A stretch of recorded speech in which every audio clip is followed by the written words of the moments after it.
Hi there, my name is Steve Yedlin.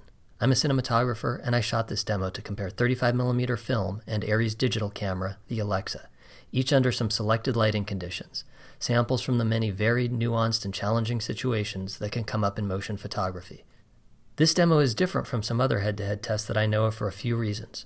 Firstly, many head-to-head comparisons claim an impartiality that's simply impossible to deliver. This demo does not claim to be impartial. It has a pointed agenda, and I'll be transparent about that agenda and the techniques used to accomplish it.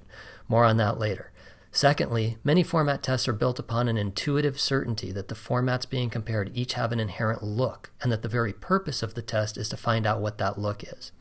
I believe that's a problematic presumption to build upon, and I think the premise itself should not be accepted without question.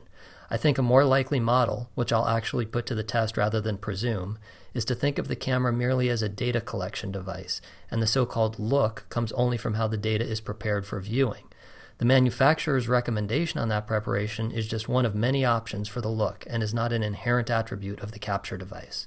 Approaching motion imaging with the assumption that a camera format has an innate look is a trap, because if you go in believing the look is inherent, it means that you're not doing anything to control it. And that means you're not taking control of the sprawling variables. You're presuming that an out-of-control version of the image chain is the only version of the image chain. So while I do believe that cameras are not all the same, I believe that the important differences are technical and not aesthetic. How much noise does it have? How sensitive to light is it? What kind of contrast range can it handle? How subtly and coherently can it gather color data? Things like that. If a camera system records enough information of the right kind, you can prep it for viewing any way you want, to have any look you want. You're not stuck with some mystically enforced attributes. In the pre-digital days of photochemical capture, it may have felt as though there was an inherent look to the capture format, but that was because there was only one reasonable and available method for prepping film to be viewed. You simply had to process the negative and print it. Sure, you could do a little forced processing, or you could choose between a couple of available print stocks, but that was all there was for flexibility.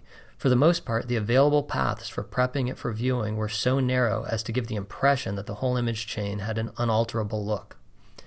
These days, when the preparation for viewing is done digitally instead of chemically, the image data collected by the camera can be translated for display any way you like, or perhaps more often these days in ways you don't like if you fail to take careful control. The now sprawling options of the digital image chain create pitfalls as well as opportunities. But if you know what you want after controlled tests and are able to describe it precisely enough to represent it as a mathematical expression, you can get any desired look within the limits of the image data collected. Of course, it's necessary to isolate variables and control the entire signal path to do this correctly. And that brings us back to the agenda of this test. Although there are many contemporary looks, I personally really love the look, or method of display preparation, that's traditionally been associated with film. Traditional camera negative printed onto photochemical print stock. You may ask, if the new technology allows any style at all, why do I prefer the old one that used to be the only option? I don't know, I just like it. Maybe I'm not very imaginative, but I think it looks great and has very complex skin tones. I think that the work that Kodak and others did on it for over 100 years is of great value to the cinematic richness. And I also think that almost no one shooting digitally today is actually getting this look, whether by choice or by circumstance. In fact, I think that even many films today that are acquired on film are starting to embrace display characteristics that have customarily been associated with digital capture. Anyway, I love that look of traditionally printed film. So for over 10 years now, I've been developing my own empirical analysis of film's response characteristics and also my own math for preparing digital cameras to coherently emulate those display characteristics. So the agenda of this test is to convince you that I can use these image science methods I've accumulated to prepare digitally acquired image data for display in a way that emulates the characteristics that we recognize as filmic. In this demo of Alexa Next to Film, the claim is not that the two images are literally identical in every nuance. Obviously they're not, as you can see here, but that the film response has been well enough characterized and emulated in the Alexa footage that neither the film nor the Alexa footage looks more filmic than the other, that the substantial part of the look comes from the display preparation and not from the capture format. In attempting to do this, I've allowed myself the liberty to use all these techniques I've acquired for emulating film's complex color response, its tone curve, and even its grain structure. Although on the one hand I've allowed myself this liberty, on the other hand there's a liberty that I've not allowed myself, and this is perhaps the most important attribute of this test. I have prohibited myself from adapting the preparation of the Alexa footage to these particular shots. If you're going to shoot an actual movie and not a test such as this one on Alexa, and wanted a traditional film look out of it, you wouldn't have actual film of all the exact same shots to use as a reference. So I've not used the film as a reference here. I've merely prepped the Alexa footage exactly as I would do if I was applying my usual film emulation and had no side-by-side reference. Also, I've used the same version of that algorithm on all Alexa shots. There was no shot-to-shot adjustment of the film emulation, no adapting to the individual shot. Just the same mathematical transformation applied to everything, the same one I'd use if there was no reference. That's the gist of the test, so now a couple of quick side notes.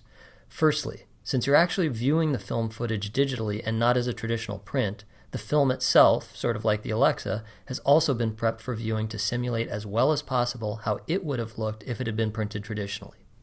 Secondly, although the complex look, such as the tone curve and color response, was not adjusted shot to shot, there was a color correction step at the end of the process where film and Alexa were adjusted shot to shot and side by side for a final polish. But this was very pointedly limited to overall color balance and luminance, and did not interfere with the complex properties of the film emulation. So this final polishing shows that the film emulation can stand up to color correction, that it's not limited to working at only one color or density setting, and doesn't fall apart with adjustments. Okay, those are my footnotes, so now to recap. We've got film next to Alexa, shot under the same circumstances and with the same lenses. Each format has been prepped for display to best match the properties of traditional film acquisition and photochemical printing. Most importantly, each of the two formats has been prepped separately in its complex look based on empirical data and not subjective reference to these particular shots. Then, only after the complex look has been applied, there's a subjective color polish that's been limited to only the simplest overall balance. Okay, there you have it. I'll also quickly mention that the two formats are shown here in a jumbled way, so that if you'd like, you can do a blind taste test. If you do so, though, please don't treat it as a parlor game to see whether or not you can pick out the film, but as an even-handed way to reflect on the question, are these actually two different looks, or has film been well enough characterized that we can say that the substantial attributes of the look come from how the image is prepped for display, and not from the capture format?